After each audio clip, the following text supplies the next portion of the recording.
Welcome students, welcome to my YouTube channel biology by professor Amit Kumar. हम लोग क्या study कर रहे थे? हम लोग एक नया टॉपिक स्टडी कर रहे थे मॉलिक्यूलर बायो में, और उस टॉपिक का नाम क्या था? हम लोग बोलेंगे यूकैरियोटिक जीन रेगुलेशन।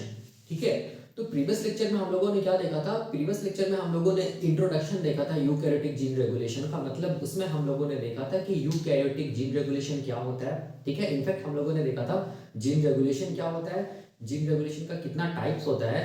उसके बाद हम लोगों ने देखा था प्रोकैरियोटिक जीन रेगुलेशन का थोड़ा सा कॉन्सेप्ट देखा था, और उसके बाद देखा था यूकैरियोटिक जीन रेगुलेशन क्या होता है। ठीक है, और फिर हम लोगों ने देखा था कि यूकैरियोटिक जीन रेगुलेशन किस किस लेवल्स पे होता है। ठीक है, और उसके बाद आज हम लोगों को देखना है कि कैसे करके यूकैरियोटिक जीन रेगुलेशन होता है, जिसको हम लोग बोलते हैं mechanism of eukaryotic gene regulation. यही हम लोगों को देखना है। ठीक है, लेकिन उससे पहले क्या जानना होगा? उससे पहले ये जानना होगा कि gene regulation in case of eukaryotes किस किस लेवल पे होता है। ठीक है, तो प्रीवियस लेक्चर में जो हम लोगों ने देखा था, देखो ध्यान से, कि यूकैरियोटिक जीन रेगुलेशन याद रखने हम लोग बोलेंगे 1 2 3 4 5 लेवल्स पे हो सकता है। पहला क्या था? हम लोग बोलेंगे ट्रांसक्रिप्शनल लेवल पे हो सकता है यूकैरियोटिक जीन रेगुलेशन। दूसरा प्रोसेसिंग लेवल पे हो सकता है यूकैरियोटिक जीन रेगुलेशन। तीसरा ट्रांसपोर्ट लेवल पे हो सकता है यूकैरियोटिक जीन रेगुलेशन। चौथा ट्रांसलेशन लेवल पे हो सकता है यूकैरियोटिक जीन रेगुलेशन। और पांचवा हम लोग बोलेंगे ट्रांसलेशन पोस्ट ट्रांसलेशनल लेवल पे हो सकता है यूकैरियोटिक जीन रेगुलेशन। इसको हम लोग दो पार्ट में भी डिवाइड कर सकते हैं। ट्रांसक्रिप्शनल लेवल को हम लोग क्या क्या बोल सकते हैं? Eukaryotic gene regulation at transcriptional level. बाकी जितना बच गया सारा का सारा क्या हम लोग बोलेंगे ट्रांसक्रिप्शन के बाद का प्रोसेस है, इसीलिए इसको हम लोग क्या बोलेंगे? पोस्ट ट्रांसक्रिप्शनल लेवल बोलेंगे, जिसमें क्या क्या आएगा?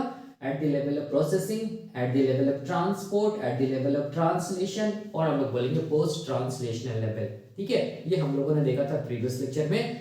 लेकिन यहाँ पर देखो, जब भी कभी जीन रेगुलेशन का कॉन्सेप्ट आएगा कि जीन रेगुलेशन क्या, हम लोग बोल रहे हैं कि यूकैरियोटिक जीन रेगुलेशन है transcriptional level, post transcriptional level, तो बार बार यहाँ पर टर्म क्या आ रहा है? Eukaryotic gene regulation, eukaryotic gene regulation.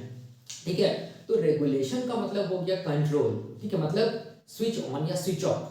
ठीक है, या हम लोग बोलेंगे जीन के एक्सप्रेशन को रोकना। तो जीन रेगुलेशन याद रखना एक वैसा प्रोसेस है जिसमें हम लोग बोलेंगे जीन के एक्सप्रेशन को रोका जाता है। ठीक है, मतलब क्या था? प्रीवियस लेक्चर में याद करो हम लोगों ने क्या देखा था, मैं फिर से रिवाइज करा देता हूं यहाँ पर ब्रीफली। देखो, जैसे कि मान लो एक यूकैरियोटिक जीन है, मान लो, ठीक है, ये क्या चीज हम लोग बोलेंगे? यूकैरियोटिक जीन है। ठीक है, ये यूकैरियोटिक जीन है। ठीक है, यू हम लोग बोलेंगे कोई भी जीन अपने आप को एक्सप्रेस करेगा तो क्या होगा? हम लोग बोलेंगे प्रोटीन बनेगा। या हम लोग बोलेंगे कि कोई भी जीन से मान लो क्या बन रहा है? हम लोग बोलेंगे प्रोटीन बन रहा है। तो हम लोग क्या बोलेंगे? तब हम लोग इस प्रोसेस को बोलेंगे क्या चीज? Gene expression. मतलब हम लोग क्या बोलेंगे? ये जीन क्या किया? अपने आप को एक्सप्रेस किया। तो मतलब ये जीन क्या किया? हम लोग बोलेंगे ये जीन क्या किया? ट्रांसक्रिप्शन किया। क्या बनाया? हम लोग बोलेंगे प्री एमआरएनए बनाया। ठीक है, हम लोगों ने देखा था in case of eukaryotic cells के बारे में बात कर रहे हैं। ठीक है, उसके बाद ये जो प्री एमआरएनए बना, उस प्री एमआरएनए में क्या हुआ? हम लोग बोलेंगे प्रोसेसिंग हुआ। ठीक है, क्या बना? हम लोग बोलेंगे मैच्योर एमआरएनए बना। ठीक है, मैच्योर एमआरएनए बना। प्रोसेसिंग के बाद देख सकते हैं आप लोग 5 प्राइम की तरफ कैप बना, 3 प्राइम की तरफ क्या बना? पॉली ए टेल का फॉर्मेशन हुआ। और जो भी हम लोग बोलेंगे प्री एमआरएनए में जो इंट्रोन एरिया था उसको स्लाइस करके हटा दिया गया, स्प्लाइस करके हटा दिया गया। ठीक है, तो ये वाला ये जो एमआरएनए बना उसको हम लोग क्या बोलेंगे? Mature mRNA. ठीक है, या फंक्शनल एमआरएनए। अब ये एमआरएनए न्यूक्लियस से बाहर आएगा, ट्रांसपोर्ट होगा इस एमआरएनए का। कहां आएगा? हम लोग बोलेंगे साइटोप्लाज्म में आएगा। ठीक है, साइटोप्लाज्म में आने के बाद ये एमआरएनए हम लोग बोलेंगे किससे बाइंड करेगा? राइबोसोम से बाइंड करेगा, यूकैरियोटिक राइबोसोम से बाइंड करेगा। ठीक है, और उसके बाद हम लोग बोलेंगे ये क्या होगा? यूकैरियोटिक जो एमआरएनए है उससे क्या बनेगा? हम लोग बोलेंगे प्रोटीन बनेगा। जिस प्रोसेस को क्या बोलेंगे? ट्रांसलेशन बोलेंगे। ठीक है, ट्रांसलेशन बोलेंगे। अब ये जो प्रोटीन बना उसका क्या होगा? फर्दर मॉडिफिकेशन होगा, तब जाके वो प्रोटीन को हम लोग क्या बोलेंगे? फंक्शनल प्रोटीन बोलेंगे। क्या बोलेंगे? फंक्शनल प्रोटीन बोलेंगे। ठीक है, फंक्शनल प्रोटीन बोलेंगे, स्ट्रक्चरल प्रोटीन्स भी बोल सकते हैं। ठीक है, जिसको हम लोग क्या बोलेंगे? पोस्ट ट्रांसलेशन मॉडिफिकेशन, क्योंकि ट्रांसलेशन के बाद मॉडिफिकेशन हुआ किसमें? प्रोटीन में। मतलब प्रोटीन बन गया, उसके बाद क्या हुआ? इस प्रोटीन में फर्दर कुछ कुछ मॉडिफिकेशन हुआ, तब जाके हम लोग बोलेंगे कि एक्चुअल प्रोटीन बना। अब यही प्रोटीन है तो स्ट्रक्चरल प्रोटीन होगा, या हम लोग बोलेंगे फंक्शनल प्रोटीन होगा। ठीक है, इसका मतलब देखो जीन से क्या चीज हो गया हम लोग बोलेंगे, जीन से क्या चीज बन गया हम लोग बोलेंगे, प्रोटीन का फॉर्मेशन हो गया। मतलब जीन अपने आप को क्या किया, एक्सप्रेस किया। तो यूकैरियोटिक जीन रेगुलेशन का मतलब क्या हो गया कि यूकैरियोटिक जीन को एक्सप्रेस होने से रोकना is called eukaryotic gene regulation. मतलब ये जीन को एक्सप्रेस नहीं होने दो, मतलब ये जीन से फंक्शनल प्रोटीन बनने ही नहीं दो, तो हम लोग क्या बोलेंगे कि जीन रेगुलेशन हो गया। ठीक है, या हम लोग बोलेंगे जीन का एक्सप्रेशन क्या हो गया, कंट्रोल हो गया, या हम लोग बोलेंगे जीन का एक्सप्रेशन क्या हो गया, रुक गया। ठीक है, तो किस किस लेवल पे हम लोग जीन के एक्सप्रेशन को रोक सकते हैं इन केस ऑफ यूकैरियोट्स। पहला लेवल देखो क्या चीज है, ट्रांसक्रिप्शन लेवल। अगर इस जीन से ट्रांसक्रिप्शन ही नहीं होने तो क्या एमआरएनए बनेगा, प्री एमआरएनए बनेगा, नहीं बनेगा, मतलब जीन से प्रोटीन नहीं बनेगा। तो हम लोग क्या बोलेंगे कि जीन का रेगुलेशन हो गया at the level of transcription, या हम लोग बोलेंगे कि क्या हो गया, जीन का एक्सप्रेशन रुक गया ट्रांसक्रिप्शनल लेवल पे। ठीक है, यही मैंने यहां पर लिखा है। तो यहां पर क्वेश्चन आता है कि कैसे करके ट्रांसक्रिप्शनल लेवल पे जीन के एक्सप्रेशन को रोका जाता है, या हम लोग बोलेंगे जीन रेगुलेशन होता है। इसी को हम लोगों को डिटेल में स्टडी करना है, जिसको हम लोग क्या बोलते हैं, mechanism of gene regulation at transcriptional level. ठीक है, और मोस्ट ऑफ द केस में याद रखना है, मोस्ट ऑफ द केस में इन केस ऑफ यूकैरियोट्स जो जीन का रेगुलेशन होता है वो किस लेवल पे होता है, ट्रांसक्रिप्शनल लेवल पे होता है, ट्रांसक्रिप्शनल लेवल पे होता है। इसीलिए ट्रांसक्रिप्शनल लेवल को हम लोग डिटेल में स्टडी करते हैं। ठीक है, मोस्ट कॉमन है, याद रखना है ट्रांसक्रिप्शनल लेवल क्या चाहिए, मोस्ट कॉमन है gene regulation in eukaryotic gene regulation. ठीक है, बाकी जो हम लोग बोलेंगे, बाकी बच गया processing level, transport level, translational level, post translational level, ये लेस कॉमन होता है। ठीक है, लेकिन मोस्टली जीन का रेगुलेशन होता है यूकैरियोटिक सेल्स में, हम लोग बोलेंगे eight the level of transcription. ठीक है, अब यहाँ पर देखो ये था, यहाँ पर हम लोग क्या कर सकते हैं, यूकैरियोटिक जो ये सेल के अंदर जो जीन्स है उसको क्या कर सकते हैं, रेगुलेट कर सकते हैं। उसके बाद हम लोग चलो ट्रांसक्रिप्शन अगर हो जाएगा तो प्रोसेसिंग लेवल पे भी तो हम लोग क्या कर सकते हैं, क्या कर सकते हैं, यूकैरियोटिक जीन के एक्सप्रेशन को रोक सकते हैं ना। ठीक है, तो अगर प्रोसेसिंग लेवल पे अगर यूकैरियोटिक जीन्स के एक्सप्रेशन को रोका जाएगा तो हम लोग बोलेंगे यूकैरियोटिक जीन का रेगुलेशन हो गया at the level of processing. ठीक है, अगर ट्रांसपोर्ट लेवल पे रोका जाएगा यूकैरियोटिक जीन के एक्सप्रेशन को तो हम लोग क्या बोलेंगे कि जीन का रेगुलेशन हो गया at the level of transport, eukaryotic genes का रेगुलेशन हो गया at the level of transport. अगर ट्रांसलेशन लेवल पे यूकैरियोटिक जीन्स के एक्सप्रेशन को रोका जाएगा तो हम लोग क्या बोलेंगे कि यूकैरियोटिक जीन्स का रेगुलेशन हो गया at the level of translation. ठीक है, अगर पोस्ट ट्रांसलेशन के टाइम पे यूकैरियोटिक जीन्स के एक्सप्रेशन को रोका जाएगा तो हम लोग क्या बोलेंगे कि यूकैरियोटिक जीन्स का रेगुलेशन हो गया एट पोस्ट ट्रांसलेशनल लेवल। ये जो चारों जो लेवल है ना वो हम लोग बोलेंगे ट्रांसक्रिप्शन के बाद का प्रोसेस है, देख सकते हैं processing, transport, translation, post translation, modification. ठीक है, ये सब क्या चीज हम लोग बोलेंगे ट्रांसक्रिप्शन के बाद का प्रोसेस, इसीलिए इसको हम लोग क्या बोलेंगे, पोस्ट ट्रांसक्रिप्शनल लेवल बोलेंगे। तो सिंपल हम लोग ये चीज जानते हैं इसमें कि यूकैरियोटिक जीन रेगुलेशन में हम लोग को क्या स्टडी करना है, कैसे करके हम लोग बोलेंगे यूकैरियोटिक जीन के एक्सप्रेशन को रोका जाता है। पहला ट्रांसक्रिप्शन लेवल पे, दूसरा प्रोसेसिंग लेवल पे, तीसरा ट्रांसपोर्ट लेवल पे, चौथा ट्रांसलेशन लेवल पे और पांचवा पोस्ट ट्रांसलेशन लेवल पे। यही हम लोगों को स्टडी करना है डिटेल में। लेकिन मैंने यहाँ पर क्या बोला, मैंने ये बोला कि ट्रांसक्रिप्शनल लेवल पे ही मोस्ट ऑफ द यूकैरियोटिक जो जीन्स होता है उसका रेगुलेशन होता है, उसके एक्सप्रेशन को रोका जाता है। ठीक है, तो इसीलिए हम लोग ट्रांसक्रिप्शनल लेवल को क्या करेंगे, डिटेल में स्टडी करेंगे। और मैंने प्रीवियस लेक्चर में ये भी बताया था कि ट्रांसक्रिप्शनल लेवल पे ही क्यों most of the eukaryotic genes के एक्सप्रेशन को रोका जाता है। ठीक है, ये भी मैंने बताया था, आप देख सकते हैं, वीडियो का लिंक मैं डिस्क्रिप्शन में दे दूंगा, आप देख सकते हैं। ठीक है, तो यही हम लोगों को स्टडी करना है आज। ठीक है ना, तो देखो आप ट्रांसलेशन लेवल पे कैसे करके जीन के एक्सप्रेशन को रोका जाएगा, तो वही मैंने यहाँ पर हेडिंग लिखा है कि how gene regulation occurs at the level of transcription. मतलब यूकैरियोटिक जीन्स के एक्सप्रेशन को कैसे करके रोका जाता है ट्रांसक्रिप्शनल लेवल पे। ठीक है, या हम लोग क्या बोल सकते हैं, यूकैरियोटिक जीन्स का रेगुलेशन कैसे करके होता है eight the level of transcription. ठीक है, अब देखो यहाँ पर समझो, ये ट्रांसक्रिप्शनल लेवल को हम लोग ये भी बोल सकते हैं कि eukaryotic gene regulation at genomic level. क्यों, क्योंकि ये जो जीन है ना उसमें हम लोग बोलेंगे कि कुछ अगर चेंज किया जाए, ठीक है, कुछ ऐसा किया जाए कि इस जीन से आरएनए पॉलीमरेज बाइंड नहीं करे तो क्या नहीं होगा, ट्रांसक्रिप्शन नहीं होगा ना। ट्रांसक्रिप्शन नहीं होगा तो क्या नहीं बनेगा, प्री एमआरएनए नहीं बनेगा, मतलब जीन का एक्सप्रेशन क्या हो जाएगा, ट्रांसक्रिप्शनल लेवल पे ही रुक जाएगा। ठीक है, इसीलिए हम लोग क्या बोलते हैं इसको, एट जीनोमिक लेवल भी बोलते हैं। किसको हम लोग बोलेंगे? Gene regulation at transcriptional level को हम लोग क्या बोलते हैं? Gene regulation at genomic level. ठीक है, तो जीनोमिक लेवल इसीलिए बोलते हैं। अब देखो यहाँ पर इसको हम लोग और एक नाम से जानते हैं कि gene eukaryotic gene regulation at epigenetic level. ठीक है, इस तो यहाँ पर क्वेश्चन आता है ये एपिजेनेटिक क्या होता है। ठीक है, तो मैं बताऊंगा ये एपिजेनेटिक क्या होता है। मतलब सिंपल ये बताने का मतलब है कि जीन का रेगुलेशन ट्रांसक्रिप्शनल लेवल पे होगा तो उसको हम लोग क्या बोल सकते हैं? पहला कि how gene regulation occurs at the level of transcription, या इसको हम लोग क्या बोल सकते हैं? How gene regulation occurs at genomic level, या इसको हम लोग क्या बोल सकते हैं? How gene regulation occurs at epigenetic level. ठीक है, ये तीनों नाम हम लोग बोलेंगे सेम है। ठीक है ना? या इसको हम लोग क्या बोल सकते हैं? मैकेनिज्म, कैसे करके जीन का रेगुलेशन होता है, कैसे करके जीन के एक्सप्रेशन को रोका जाता है ट्रांसक्रिप्शनल लेवल पे या जीनोमिक लेवल पे या एपिजेनेटिक लेवल पे।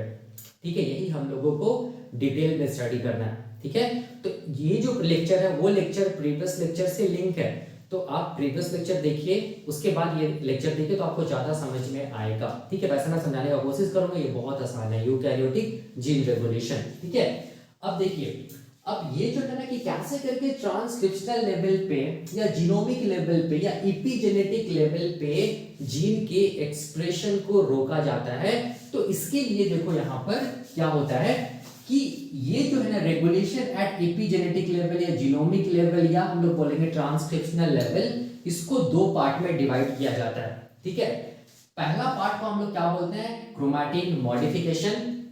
दूसरा पार्ट को हम लोग क्या बोलते हैं? Chromatin remodelling. याद रखिएगा, क्रोमैटिन मॉडिफिकेशन, क्रोमैटिन किसके किसके मिलने से बनता है? हम लोग बोलेंगे डीएनए प्लस हिस्टोन प्रोटीन के मिलने से बनता है। ठीक है, अगर इसमें मॉडिफिकेशन कर दिया जाए तो हम लोग बोलेंगे जीन का एक्सप्रेशन क्या हो जाएगा? ट्रांसक्रिप्शनल लेवल पे रुक जाएगा, या हम लोग बोलेंगे जीन का एक्सप्रेशन क्या होगा? जीनोमिक लेवल पे रुक जाएगा, या हम लोग बोलेंगे जीन का एक्सप्रेशन क्या होगा? एपिजेनेटिक लेवल पे रुक जाएगा। मतलब जीन का रेगुलेशन हो जाएगा एट द लेवल ऑफ क्या चीज हम लोग बोलेंगे? ट्रांसक्रिप्शन। मतलब ट्रांसक्रिप्शन ही नहीं होगा, किस में हम लोग बोलेंगे? क्रोमैटिन मॉडिफिकेशन में। ठीक है, कैसे ये होगा कि हम लोग देखेंगे। तो यहां पर देखो, ये क्रोमैटिन मॉडिफिकेशन में हम लोग बोलेंगे इसका दो टाइप हो सकता है। कैसे? तो पहला क्रोमैटिन में देखो, क्रोमैटिन क्या होता है? हम लोग बोलेंगे डीएनए प्लस हिस्टोन प्रोटीन का बनता है ना, तो डीएनए में अगर मॉडिफिकेशन होगा तो हम लोग क्या बोलेंगे? Modification on DNA. हिस्टोन में अगर मॉडिफिकेशन होगा तो क्या बोलेंगे? Modification on histone. ठीक है, तो यहां पर देखो, मॉडिफिकेशन ऑफ डीएनए में क्या हो गया? हम लोग बोलेंगे डीएनए मिथाइलेशन होगा। ठीक है, मतलब डीएनए में अगर मिथाइल ग्रुप को जोड़ दिया जाए तब देखा गया है कि ट्रांसक्रिप्शन नहीं होता है। ट्रांसक्रिप्शन नहीं होता तो हम लोग बोलेंगे ये एमआरएनए नहीं बनेगा। एमआरएनए नहीं बनेगा तो क्या होगा? जीन का एक्सप्रेशन नहीं होगा। जीन का एक्सप्रेशन नहीं होगा तो हम लोग क्या बोलेंगे कि जीन का रेगुलेशन हो गया at the level of transcription. ठीक है, तो ये वाला मॉडिफिकेशन ऑन डीएनए में हम लोगों को यही स्टडी करना है डिटेल में। ठीक है, दूसरा मॉडिफिकेशन ऑफ हिस्टोन प्रोटीन भी होता है। ठीक है, तो मॉडिफिकेशन ऑफ हिस्टोन प्रोटीन में हम लोग बोलेंगे हिस्टोन प्रोटीन का मॉडिफिकेशन हो सकता है पहला एसिटाइलेशन करवा के, दूसरा मिथाइलेशन करवा के, तीसरा फॉस्फोराइलेशन करवा के, और भी कुछ कुछ मॉडिफिकेशन मैं बताऊंगा। ठीक है, तो ये जो मॉडिफिकेशन है ना, इस मॉडिफिकेशन की वजह से भी क्या होता है? हम लोग बोलेंगे जीन का एक्सप्रेशन ट्रांसक्रिप्शनल लेवल पे कंट्रोल हो जाता है। ठीक है, कैसे करके होता है ये हम लोग देखेंगे डिटेल में। ठीक है, तो ये जो क्रोमैटिन मॉडिफिकेशन है ना, ये क्रोमैटिन मॉडिफिकेशन में याद रखना है, या तो डीएनए में कुछ मॉडिफिकेशन किया जाएगा तब जाके ट्रांसक्रिप्शन क्या होगा? रुक जाएगा, या हम लोग बोलेंगे जीन का एक्सप्रेशन क्या होगा? हम लोग बोलेंगे नहीं होगा, या हम लोग बोलेंगे जीन का रेगुलेशन हो जाएगा eight the level of transcription, या हम लोग बोलेंगे हिस्टोन प्रोटीन में क्या होगा? मॉडिफिकेशन होगा। देख सकते हैं क्या क्या क्या मॉडिफिकेशन है, और भी कुछ कुछ मॉडिफिकेशन है, लेकिन ये तीन इंपॉर्टेंट मॉडिफिकेशन है। ठीक है, तो हिस्टोन प्रोटीन में भी अगर मॉडिफिकेशन होगा तब भी देखा गया कि क्या हुआ है? हम लोग बोलेंगे कि क्या नहीं बनेगा? जीन से एमआरएनए नहीं बनेगा, मतलब ट्रांसक्रिप्शन नहीं होगा, और हम लोग बोलेंगे जीन का एक्सप्रेशन क्या हो जाएगा? हम लोग बोलेंगे रुक जाएगा। ठीक है, मतलब जीन का रेगुलेशन हो जाएगा। याद रखिएगा, यूकैरियोटिक सेल्स के बारे में हम लोग स्टडी कर रहे हैं। ठीक है, तो कैसे करके होगा ये हम लोग देखेंगे। अब यहां पर समझिए, क्रोमैटिन में डीएनए भी आता है और हिस्टोन भी आता है।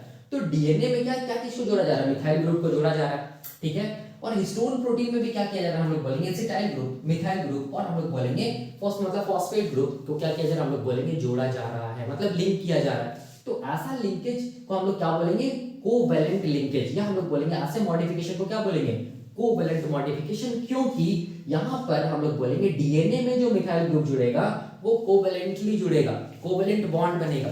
सिमिलरली हिस्टोन प्रोटीन में जो मॉडिफिकेशन होगा, एसिटाइल ग्रुप जुड़ेगा, मिथाइल ग्रुप जुड़ेगा, फॉस्फेट ग्रुप जुड़ेगा, तो वो कोवैलेंट बॉन्ड के थ्रू जुड़ेगा। इसीलिए ये सारा का सारा मॉडिफिकेशन जो है ना डीएनए में या हिस्टोन प्रोटीन में, या सिंपल क्रोमैटिन मॉडिफिकेशन जो हो रहा है, ये कैसा मॉडिफिकेशन हम लोग बोलेंगे, कोवैलेंट मॉडिफिकेशन है, ठीक है। और इस मॉडिफिकेशन से क्या होगा, ट्रांसक्रिप्शन नहीं होगा, और हम लोग बोलेंगे ये जीन का एक्सप्रेशन कंट्रोल हो जाएगा, रेगुलेट हो जाएगा eight the level of transcription. कैसे होगा हम लोग एक एक करके स्टडी करेंगे, ठीक है। तो ये पहला था क्रोमैटिन रेगुलेट, क्रोमैटिन मॉडिफिकेशन। दूसरा क्या चीज हम लोग बोलेंगे, क्रोमैटिन रीमॉडलिंग। क्रोमैटिन रीमॉडलिंग को हम लोग in other words nucleosome remodelling भी बोलते हैं, ठीक है। तो यहाँ पर ये न्यूक्लियोसोम क्या होता है, ठीक है, ये मैं बताऊंगा, उसके बाद ही समझ में आएगा ये सब सारा। तो याद रखना है क्रोमैटिन रीमॉडलिंग को हम लोग क्या बोलते हैं, न्यूक्लियोसोम रीमॉडलिंग, ठीक है। न्यूक्लियोसोम रीमॉडलिंग में तीन टाइप का हम लोग बोल सकते हैं न्यूक्लियोसोम रीमॉडलिंग हो सकता है। पहला न्यूक्लियोसोम स्लाइडिंग, दूसरा हम लोग बोलेंगे change in the structure of nucleosome या न्यूक्लियोसोम रीस्ट्रक्चर, तीसरा हम लोग बोलेंगे न्यूक्लियोसोम ट्रांसफर, ठीक है। और ये जो मॉडिफिकेशन है क्रोमैटिन रीमॉडलिंग या न्यूक्लियोसोम रीमॉडलिंग, इस मॉडिफिकेशन से भी क्या होगा, हम लोग बोलेंगे ट्रांसक्रिप्शन नहीं होगा, मतलब जीन का एक्सप्रेशन को ट्रांसक्रिप्शन लेवल पे रोक दिया जाएगा या कंट्रोल कर लिया जाएगा, रेगुलेट कर लिया जाएगा, ठीक है। तो ये जो मॉडिफिकेशन है इसमें हम लोग बोलेंगे कैसा मॉडिफिकेशन है, नॉन कोवैलेंट मॉडिफिकेशन है, ठीक, याद रखना है। क्रोमैटिन रीमॉडलिंग कैसा मॉडिफिकेशन है, नॉन कोवैलेंट ये नॉन कोवैलेंट मॉडिफिकेशन है। और क्रोमैटिन मॉडिफिकेशन कैसा ये है, हम लोग बोलेंगे मॉडिफिकेशन कोवैलेंट मॉडिफिकेशन है, ठीक है। ये इंपॉर्टेंट है, इसको याद रखिएगा, हम लोग को वन बाय वन स्टडी करना है, ठीक है। तो हम लोग क्या करेंगे, देखो ध्यान से, ये आसान क्यों है, क्योंकि यहाँ पर जितना भी यहाँ पर दो ही तो है ना, दो ही मॉडिफिकेशन जो है, क्रोमैटिन मॉडिफिकेशन और क्रोमैटिन रीमॉडलिंग, ठीक है। और इसके थ्रू क्या होता है, हम लोग बोलेंगे ट्रांसक्रिप्शन लेवल पे जीन के एक्सप्रेशन को रोका जाता है या कंट्रोल किया जाता है, ठीक है। तो कैसे करके किया जाता है, तो इसके लिए देखो यहाँ पर मैंने लिखा है, ठीक है, वही को हम लोगों को डिटेल में स्टडी करना है, ठीक है ना। अब देखो इसीलिए इसको हम लोग क्या बोलते हैं, क्या चीज, रेगुलेशन एट, हम लोग बोलेंगे ट्रांसक्रिप्शनल लेवल या रेगुलेशन एट जीनोमिक लेवल, या हम लोग बोलेंगे रेगुलेशन एट एपिजेनेटिक लेवल, ठीक है। ये एपिजेनेटिक का मतलब क्या होता है ये मैं बताऊंगा, ठीक है। अभी अब देखो यहाँ पर मुझे ये बताना है सबसे पहला चीज कि ये चीज तब आपको समझ में आएगा, ये क्या बोलते हैं, ये जीन रेगुलेशन ट्रांसक्रिप्शनल लेवल या हम लोग बोलेंगे क्रोमैटिन मॉडिफिकेशन या क्रोमैटिन रीमॉडलिंग, ये तब समझ में आएगा जब आपके पास हम लोग बोलेंगे पहला क्या चीज का कॉन्सेप्ट होना होगा, पहला हम लोग बोलेंगे आपके पास क्या चीज का कॉन्सेप्ट होना पड़ेगा, पहला क्रोमैटिन का कॉन्सेप्ट होना पड़ेगा, ठीक है, तब ये समझ में आएगा। दूसरा हम लोग बोलेंगे क्या चीज का कॉन्सेप्ट होना पड़ेगा, हम लोग बोलेंगे न्यूक्लियोसोम या हाँ बोल सकते हैं न्यूक्लियोसोम का कॉन्सेप्ट होना पड़ेगा, ठीक है। दूसरा न्यूक्लियोसोम क्या होता है इसके बारे में जानना पड़ेगा।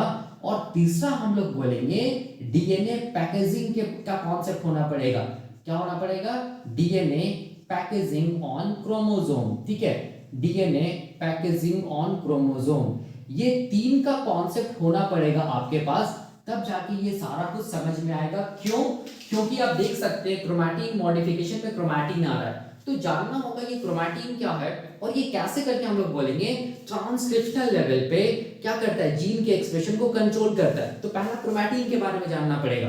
दूसरा न्यूक्लियोसोम, देख सकते हैं यहाँ पर न्यूक्लियोसोम भी तो आ रहा है ना, ठीक है। ये न्यूक्लियोसोम क्या होता है, कैसे करके हम लोग बोलेंगे ट्रांसक्रिप्शनल लेवल पे जीन के एक्सप्रेशन को कंट्रोल करता है, तो हम लोग को न्यूक्लियोसोम के बारे में भी तो जानना पड़ेगा ना। तीसरा हम लोग बोलेंगे ये दोनों का ही कॉन्सेप्ट है जिसको बोलते हैं डीएनए पैकेजिंग ऑन क्रोमोसोम, ठीक है। डीएनए का पैकेजिंग होता है, क्रोमैटिन और न्यूक्लियोसोम एक तरह से हम लोग बोलेंगे, मैं बताऊंगा कैसे करके डीएनए का पैकेजिंग होता है और वो डीएनए क्या बनता है, क्रोमोसोम बनता है, ठीक है। ये तीनों का कॉन्सेप्ट आपको जानना पड़ेगा, तभी जाके आपको क्या समझ में आएगा, यूकैरियोटिक जीन रेगुलेशन कैसे करके होता है eight the level of transcription, तब समझ में आएगा, ठीक है, क्योंकि ये कॉन्सेप्ट आएगा।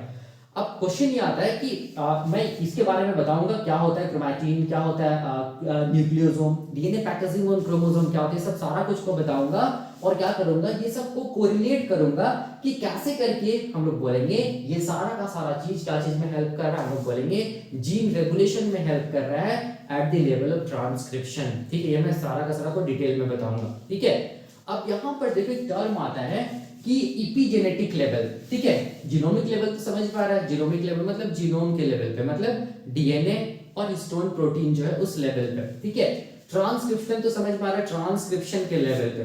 ठीक है, तो ये एपिजेनेटिक लेवल क्या होता है, तो ये एपिजेनेटिक लेवल याद रखना है क्या होता है। देखो एपिजेनेटिक का मतलब क्या होता है, एपिजेनेटिक का मतलब हो गया ना कि मॉडिफिकेशन ऑन जीनोम। देख सकते हैं मॉडिफिकेशन ऑन क्या क्या चीज हम लोग बोलेंगे, जीनोम मतलब डीएनए और हिस्टोन प्रोटीन में कुछ मॉडिफिकेशन होना विदाउट अल्टरिंग और change in the sequence of nucleotide present in DNA. मतलब एपिजेनेटिक का मतलब ये हो गया कि मतलब वैसा मॉडिफिकेशन जीनोम में होना चाहिए। ठीक है, वैसा मॉडिफिकेशन जीनोम में हो, मतलब डीएनए में भी हो और हिस्टोन प्रोटीन में भी हो। ठीक है, लेकिन डीएनए में जो न्यूक्लियोटाइड का सीक्वेंस है ना वो चेंज नहीं करे। ठीक है, तो वैसे वैसे कंडीशन को हम लोग क्या बोलते हैं, एपिजेनेटिक कंडीशन। ठीक है, मतलब क्या हो जाने का, मतलब मेरा मतलब बताने का ये हो गया कि मान लो ये क्या चीज हम लोग बोलेंगे, मान लो ये क्या चीज हम लोग बोलेंगे, ये मान लो डीएनए है। ठीक है, ये मान लो डीएनए है, तो यहाँ पर क्या होगा हम लोग बोलेंगे न्यूक्लियोटाइड का सीक्वेंस होगा ना, ऐसे करके देख सकते हैं। ठीक है, ऐसे करके न्यूक्लियोटाइड का सीक्वेंस होगा, मान लो ए है, डी है, सी है, जी है, मान लो जी है, तो यहाँ पर क्या होगा टी होगा, ए होगा, जी होगा, सी होगा, सी होगा, ये न्यूक्लियोटाइड का सीक्वेंस है ना। ठीक है, ये डीएनए। ठीक है, तो यहाँ पर ये जो डीएनए है या ये जो जीनोम है, ठीक है, इसमें हम लोग बोलेंगे कुछ मॉडिफिकेशन लाना। इसमें क्या होगा, कुछ मॉडिफिकेशन होगा, मतलब केमिकल मॉडिफिकेशन या मिथाइलेशन, एसिटाइलेशन, या हम लोग बोलेंगे फॉस्फोराइलेशन, कुछ भी हो। ठीक है, लेकिन इसका जो सीक्वेंस है ना, न्यूक्लियोटाइड का जो सीक्वेंस है ना उसमें चेंज नहीं होना चाहिए। मतलब मॉडिफिकेशन हो गया, जैसे कि मान लो मॉडिफिकेशन मान लो साइटोसिन का हो गया। ठीक है, साइटोसिन का मान लो मॉडिफिकेशन हो गया, देखो ध्यान से, यहाँ पर ये सी है, ये जी है, ये जी है, मान लो यहाँ पर ये टी है, यहाँ पर ए है, यहाँ पर टी होगा, यहाँ पर ए होगा, यहाँ पर जी होगा, यहाँ पर सी होगा, यहाँ पर सी होगा ना। तो यहाँ पर मॉडिफिकेशन क्या होगा हम लोग बोलेंगे, मान लो साइटोसिन में क्या होगा, मिथाइल ग्रुप जुड़ गया। ठीक है, मतलब हम लोग क्या बोलेंगे कि डीएनए का मॉडिफिकेशन, ये जीनोम का मॉडिफिकेशन हो गया। लेकिन आप देख सकते हैं कि जीनोम में या डीएनए में जो भी न्यूक्लियोटाइड का सीक्वेंस है वो चेंज नहीं किया। ठीक है, तो ऐसा जो चेंज होता है, ऐसा जो मॉडिफिकेशन होता है, इसी को हम लोग क्या बोलते हैं, एपिजेनेटिक बोलते हैं। ठीक है, एपिजेनेटिक मॉडिफिकेशन बोलते हैं, याद रखिएगा। मैंने क्या बताया, एपिजेनेटिक का मतलब क्या हो गया, हम लोग बोलेंगे मॉडिफिकेशन लाना जीनोम में, मतलब डीएनए में भी और हिस्टोन प्रोटीन में भी। ठीक है, ऐसा मॉडिफिकेशन लाना कि हम लोग बोलेंगे डीएनए में जो भी न्यूक्लियोटाइड का सीक्वेंस है वो सीक्वेंस में कोई भी चेंज नहीं हो, वो सीक्वेंस एज इट इज रहे। तो देख सकते हैं यहाँ पर ए है, यहाँ पर भी ए है, यहाँ पर टी है, यहाँ पर भी टी है, यहाँ पर सी है, यहाँ पर भी सी, यहाँ पर जी है, यहाँ पर भी जी है, यहाँ पर जी है, यहाँ पर भी जी है। अब नीचे भी देख सकते हैं टी है, ए है, जी है, सी है, सी है। ठीक है, तो देखो डीएनए का सीक्वेंस एज इट इज है, इसमें कोई भी चेंज नहीं आया। ठीक है, लेकिन डीएनए में तो मॉडिफिकेशन हो गया ना, देख सकते हैं यहाँ पे जो साइटोसिन है इसमें क्या जुड़ गया, मिथाइल ग्रुप जुड़ गया, मतलब मिथाइलेशन हो गया ना। ठीक है, तो ऐसी चेंज को हम लोग क्या बोलते हैं, एपिजेनेटिक चेंज बोलते हैं। याद रखना, ये एपिजेनेटिक मॉडिफिकेशन बोलते हैं। ठीक है, क्योंकि ये किस लेवल पे हो रहा है, जीनोमिक लेवल पे हो रहा है, डीएनए के लेवल पे हो रहा है, हिस्टोन प्रोटीन के लेवल पे हो रहा है, इसीलिए इसको हम लोग क्या बोलते हैं, मॉडिफिकेशन ऑन जीनोम बोलते हैं। ठीक है, याद रखना है। ठीक है, तो इसी को हम लोग क्या बोलते हैं, एपिजेनेटिक बोलते हैं। ठीक है, अब देखो, अब यहाँ पर क्या चीज है, अब आप अगर बुक्स पढ़िएगा, मॉलिक्यूलर बायो का बुक्स पढ़िएगा, डी वाटसन का बुक्स पढ़िएगा, ठीक है, तो उसमें क्या चीज है, देखो दिया हुआ, उसमें दिया हुआ एपिजेनेटिक के बारे में। ठीक है, एपिजेनेटिक जब भी कभी टर्म आएगा तो समझ जाना है कि ये किससे रिलेटेड, हम लोग बोलेंगे यूकैरियोटिक जीन रेगुलेशन से रिलेटेड है। यूकैरियोटिक जीन रेगुलेशन का किस लेवल से रिलेटेड है, तो याद रखना है ट्रांसक्रिप्शनल लेवल से रिलेटेड है, या हम लोग बोलेंगे जीनोमिक लेवल से रिलेटेड है।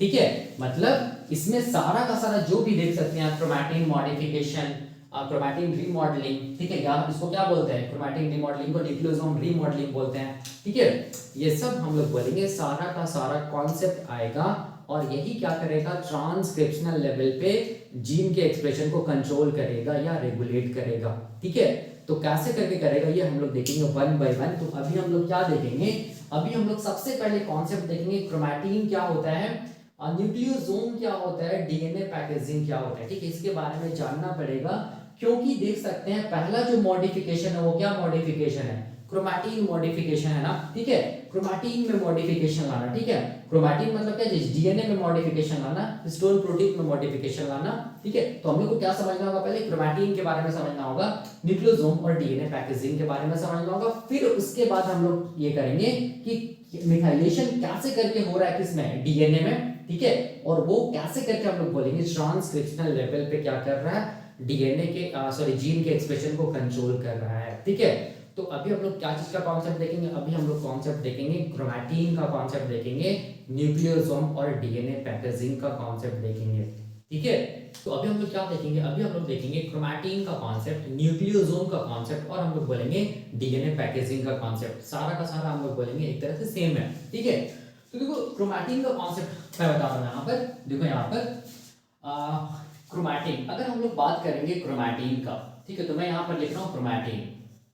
ठीक है, तो क्रोमैटिन क्या होता है, तो याद रखना है क्रोमैटिन हम लोग बोलेंगे डीएनए और हिस्टोन प्रोटीन का कॉम्बिनेशन होता है। ठीक है, मतलब डीएनए के साथ जब हिस्टोन प्रोटीन जुड़ जाता है तो बहुत पतला पतला क्या बनता है, हम लोग बोलेंगे थ्रेड जैसा स्ट्रक्चर दिखता है या थ्रेड लाइक स्ट्रक्चर बनता है। किसके अंदर, हम लोग बोलेंगे न्यूक्लियस के अंदर, यूकैरियोटिक सेल के न्यूक्लियस के अंदर क्या होता है, हम लोग बोलेंगे डीएनए जब हिस्टोन प्रोटीन के साथ जुड़ जाता है तो बहुत पतला क्या होता है, हम लोग बोलेंगे थ्रेड जैसा स्ट्रक्चर दिखता है। वो थ्रेड जैसे स्ट्रक्चर को हम लोग क्या बोलते हैं, क्रोमैटिन बोलते हैं। ठीक है, याद रखना है, इसका मतलब क्रोमैटिन जब भी आएगा तो क्या होगा, हम लोग बोलेंगे क्रोमैटिन क्या चीज, हम लोग बोलेंगे जब डीएनए हिस्टोन प्रोटीन के साथ क्या चीज है, जुड़ा हुआ है। ठीक है, उसको हम लोग क्या बोलेंगे, क्रोमैटिन। ठीक है, तो अब देखो अगर ये क्रोमैटिन को, अगर ये क्रोमैटिन जो होता है इसको डिवाइड किया जाता है, हम लोग बोलेंगे दो पार्ट में। ठीक है, क्रोमैटिन को डिवाइड किया जाता है, हम लोग बोलेंगे दो पार्ट में। ठीक है,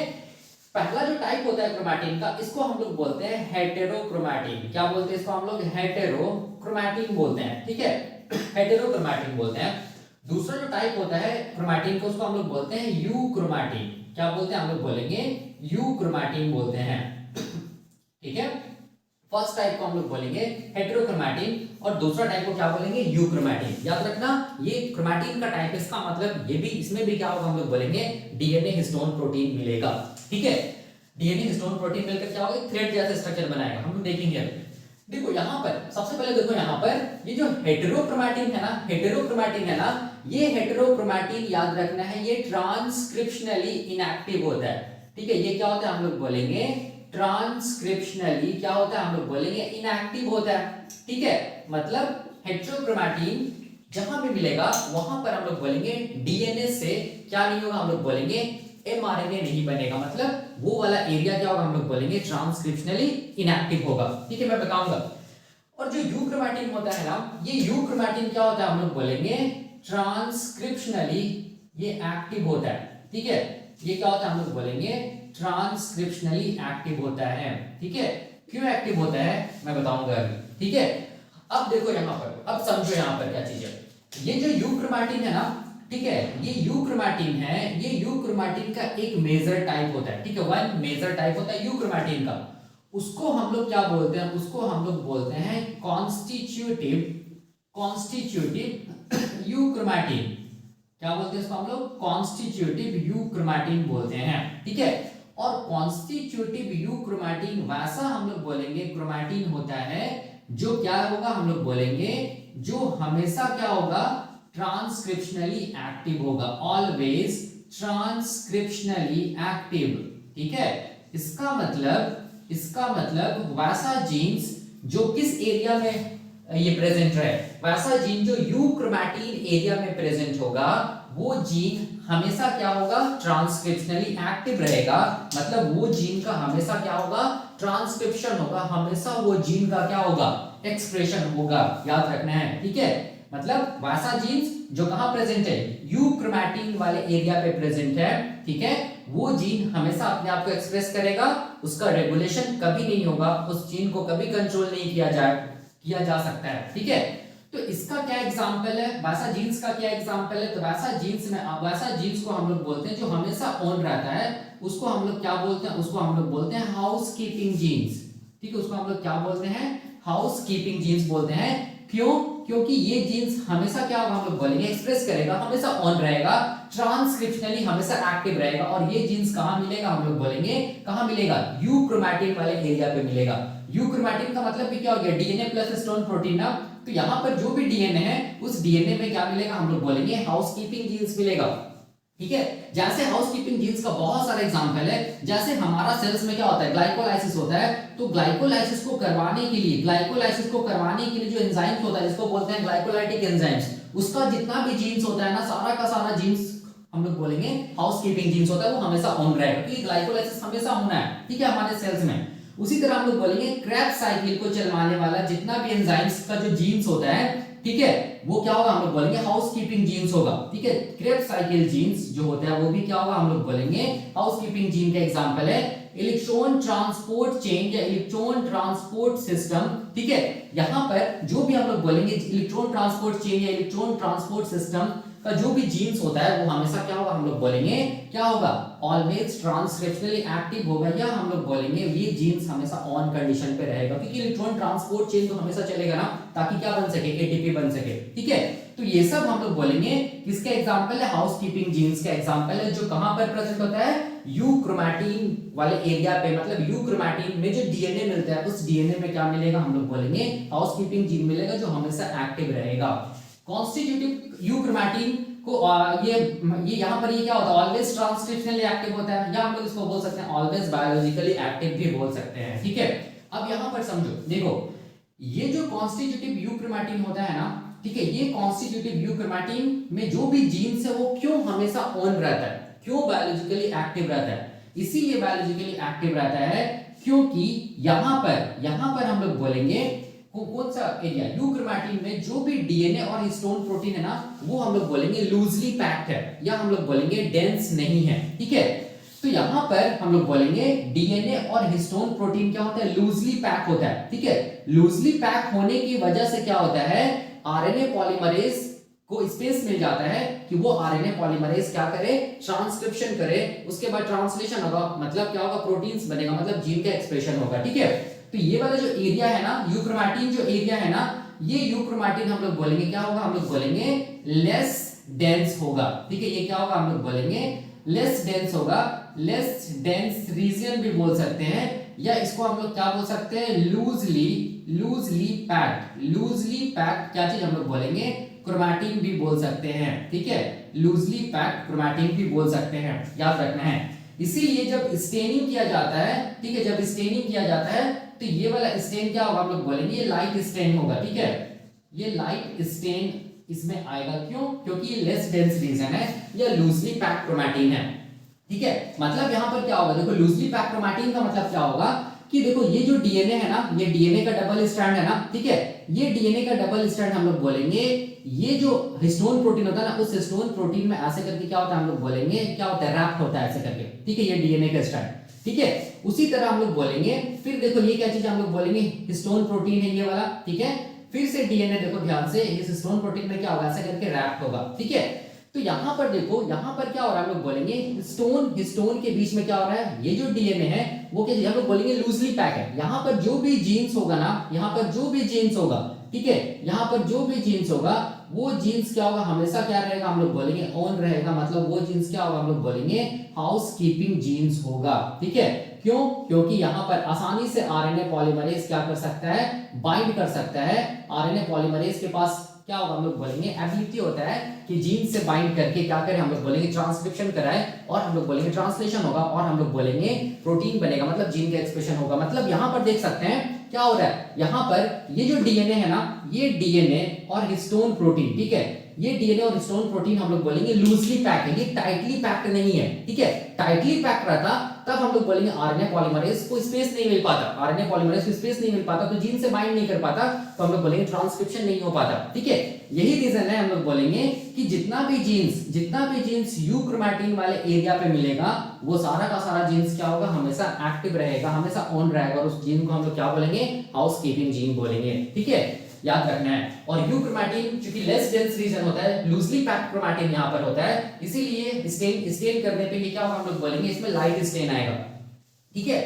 तो ये हम लोग बोलेंगे क्या होता है, यू क्रोमैटिन का कॉन्सेप्ट होता है। और यहां पर याद रखना कभी भी जीन का रेगुलेशन पॉसिबल नहीं है, क्यों, क्योंकि ये वाला एरिया क्या है, हमेशा ट्रांसक्रिप्शनली एक्टिव है। याद रखिएगा ये, इसमें जीन रेगुलेशन कभी नहीं होगा, ये जीन को कंट्रोल कभी नहीं किया जाएगा। क्यों, क्योंकि ये जीन कहां पर प्रेजेंट है, यू क्रोमैटिन वाले एरिया पे प्रेजेंट है, और वो एरिया क्या होता है हम लोग बोलेंगे ट्रांसक्रिप्शनली एक्टिव होगा, हमेशा ऑन रहेगा, और वो जीन हमेशा एक्सप्रेस करेगा, ठीक है। जैसे ग्लाइकोलाइटिक जीन्स, क्रैब साइकिल का जीन्स, इलेक्ट्रॉन ट्रांसपोर्ट को चलाने वाला जो भी प्रोटीन्स बन रहा है, ठीक है, इलेक्ट्रॉन ट्रांस जैसे कॉम्प्लेक्स 1 कॉम्प्लेक्स 2, ठीक है, इसका जीन्स जो भी है वो सब सारा का सारा हम लोग बोलेंगे हाउस कीपिंग जीन्स है, और ये हमेशा ऑन रहेगा, ठीक है।